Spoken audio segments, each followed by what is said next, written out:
Is it riskier to change or to stay the same? I read this question today on social media and it got my mind going. It got my brain gears twisting up here.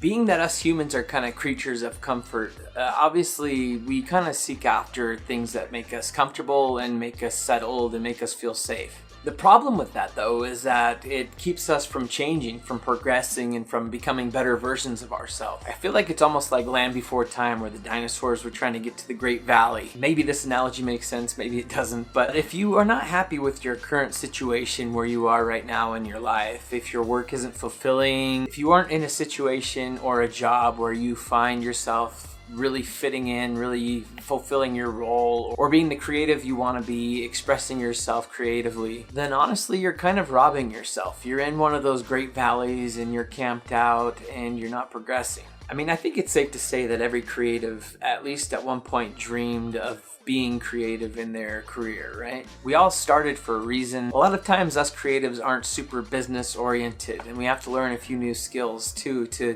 branch out and to create that for ourselves. So let's analyze these things. What might be some risks of not changing, of staying the same? Well, your situation for one is never going to change if you don't actually change yourself. And I could say that from experience. I worked a corporate job and I did pretty good work. I worked there for a decade. I was there for a long time. And every year when those employee engagement reviews came around, I came away feeling disappointed. They were really strict on how they rated you, and I feel like they're almost justifying not giving everybody a decent raise, and the raises you did get were less than comparable with like living expenses and things like that, and gas prices, and I feel like they do a really good job at getting people comfortable. I got to a place where I was given very generous vacation time. I had a lot of sick days. I could work from home, and I was just too comfortable.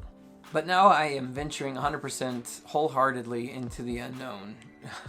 And sometimes it's a little scary. But the amount of personal growth alone I feel like I've accomplished and gone through, which, I feel like sometimes you have to go into the worst of your fears and face them before you can start to grow and have a brighter kickback, right? So sometimes there is purpose in the suffering.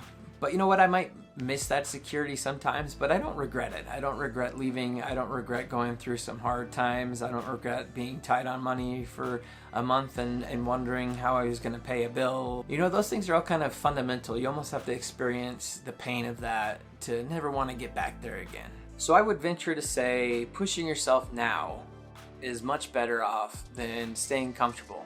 I believe that it is 100% more risky to stay the same.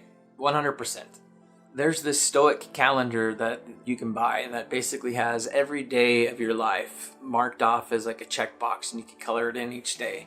If you're diligent, it's a pretty sizable poster, right? There's a lot of little boxes to check because obviously the average lifespan's 80 to 90 years. I don't know what it goes off of. I think it goes extra to give yourself.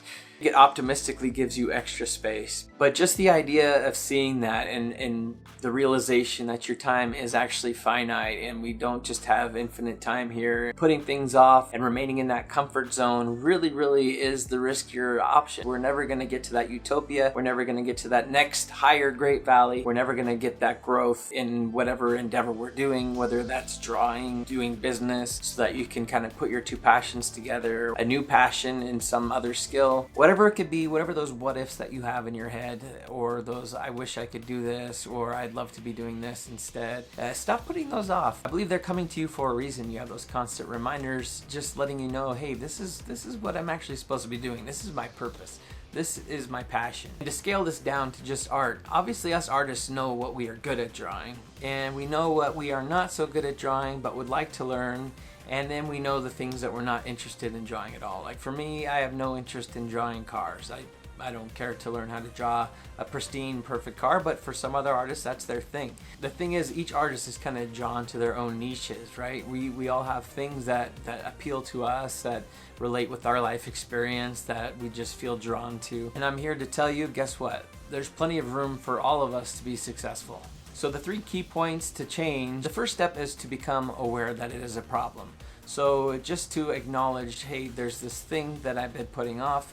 I would like to do it. That's a problem, right? So become hyper aware of what those things are. I'm sure we all have a list that we've kind of been putting on the shelf to collect dust over the years, right? Then step number 2 is to think up solutions. So if you thought up, hey, I'm not good at drawing horses, for example. How could I get better at drawing horses? Maybe the solution is trace a couple and kind of get that line memory down. Pay attention to how long the snout should be, kind of how the legs go, the anatomy, start to learn all those things. Then the next step might be to draw from a picture, right, with a photo reference. Maybe you do that first. I don't know your process. You know your process. You know how you learn best. And then step number 3 is to create that moment where you're going to facilitate a change, where you're going to make a difference and you're going to say, hey, okay, now tomorrow at 5 o'clock, I'm going to sit down and I'm going to draw a gosh darn horse, right? Or you say, hey, right now I've got some time. I was just going to use it scrolling through my social feeds, but hey, instead, I'm going to put my phone away and I'm going to draw horses.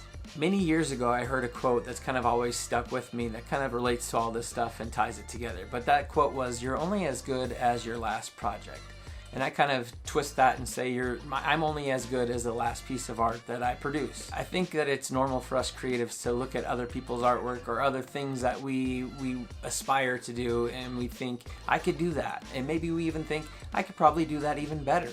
But we haven't, right? We haven't done those things. If we say, I know I have this potential inside of me, and you can recognize it by looking at things that you think you could accomplish, you think that you have skills in, we are our own worst enemies by not pursuing those things. I truly do believe that each one of us has huge potential in our art journeys and in our life journeys that we can accomplish. So hopefully this video has helped you become aware of maybe how comfortable you are and how that is not making you improve, and how maybe you might need to get a little uncomfortable. Leave the Great Valley for a time. You can come back later. The tree stars will still be in the trees waiting for you. Them long necks ain't gonna eat them all, okay? If you found any value in this video, I would appreciate if you subscribed or maybe shared this video with a friend and helping them become more versatile artists. That is really the goal for me posting videos, is to help educate and to facilitate change and growth in artists, and to rekindle that passion of fire that they at one point had that ever made them pick up a pencil and start to draw. Well, anyways, I kind of ranted on a bit. Hopefully this video was helpful for you, and maybe it answers some of the questions that you've been asking yourself lately and wondering, how can I get better? I feel like you already know the answer to that question. You already know the things, that list we went over.